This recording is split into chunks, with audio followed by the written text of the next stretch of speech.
You don't just avoid needing people. You react to it like it's dangerous.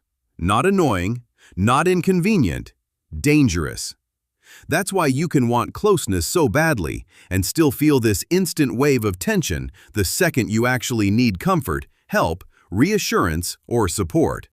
You might be the person who says, "I'm fine," before anyone even asks.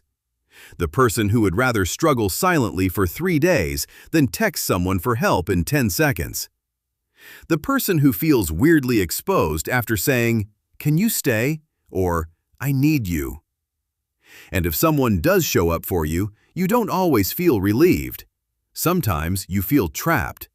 Sometimes ashamed. Sometimes irritated. Sometimes like you owe them something now. Sometimes like they've seen too much. And that feeling can be so fast, so automatic, that you never even call it fear. You call it independence. You call it maturity. You call it being low maintenance. You call it not wanting to be a burden. But that's not always what it is. Sometimes what you call strength is just the part of you that learned very early that needing people came with a price. Maybe needing comfort got ignored. Maybe needing attention made somebody cold. Maybe being emotional made you too much. Maybe asking for help got you guilt, ridicule, silence, or a lecture about how dramatic you were being. So your system adapted. It stopped treating need like something human. It started treating need like risk. And when that happens, you don't just become independent. You become hyper-aware of what it costs to want anything from anyone. You start editing yourself before anyone else can reject you. You rehearse texts in your head and then delete them. You downplay pain while secretly wishing someone would notice. You want support, but only if you don't have to ask for it, because asking is the part that burns. That's the part that feels humiliating, not because you're weak, because somewhere in you, needing something got linked to exposure, to disappointment, to debt, to shame. And that changes the way love feels. It changes the way friendship feels. It changes the way care feels. You can be surrounded by people who genuinely love you and still feel alone, because the part of you that would receive that love is locked behind protection. That's why some people feel safer being the helper than the one being helped. Safer giving than receiving. Safer listening than admitting. Safer showing up than being seen. Because giving keeps control in your hands. Needing puts your nervous system in someone else's. And if that never felt safe before, your body doesn't magically start reading it as safe now. It reads it as vulnerable. And vulnerable feels 1 inch away from humiliation. So you become the strong one, the reliable one, the easy one, the one who doesn't need much, the one who can handle it, the one everyone leans on. And people praise you for it. They call you mature, grounded, independent, so put together. But what if the thing they admire is the exact thing that's exhausting you? What if your strength was built around never relaxing enough to need? What if your self-control is partly self-erasure?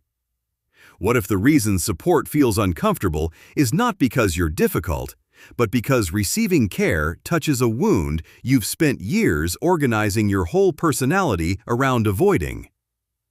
That's why comfort can feel invasive. That's why someone being patient with you can make you suspicious. That's why kindness can make you tense instead of soft. That's why the words, "I'm here for you," can hit your body like pressure instead of relief. Because if care used to be inconsistent, conditional, manipulative, or emotionally expensive, then your system learned a brutal equation. Need equals risk. Attachment equals exposure. Support equals loss of control. And once that equation gets in deep enough, you don't even notice how much of your life is built around avoiding that feeling. You tell yourself you like space.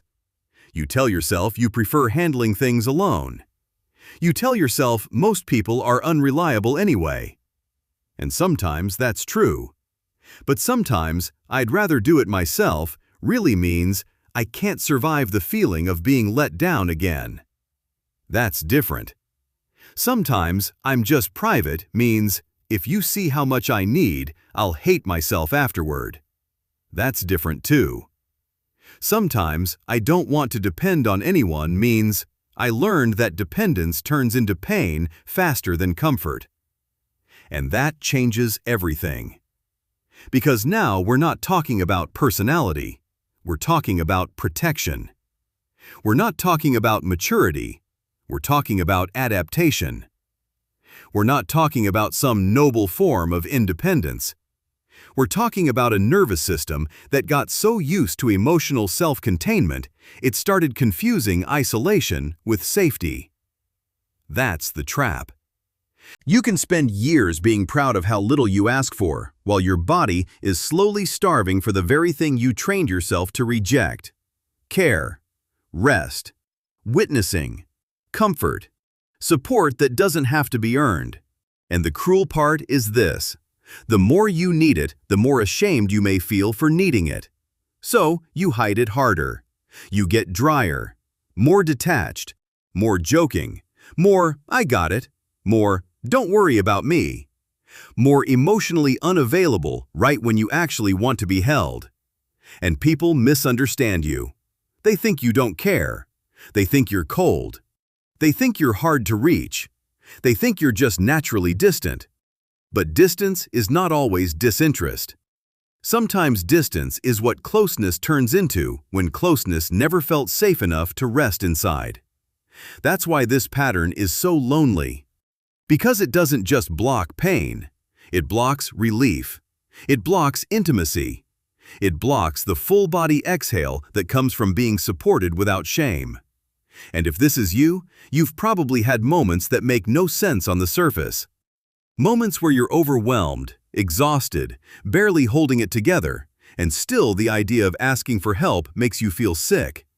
Moments where someone is kind to you and you instantly want to pull away. Moments where you secretly wish someone would insist because asking directly feels impossible. Moments where love is all you want until it asks you to stop performing strength. And that's the real fracture. You don't just want love. You want love that never requires you to feel needy.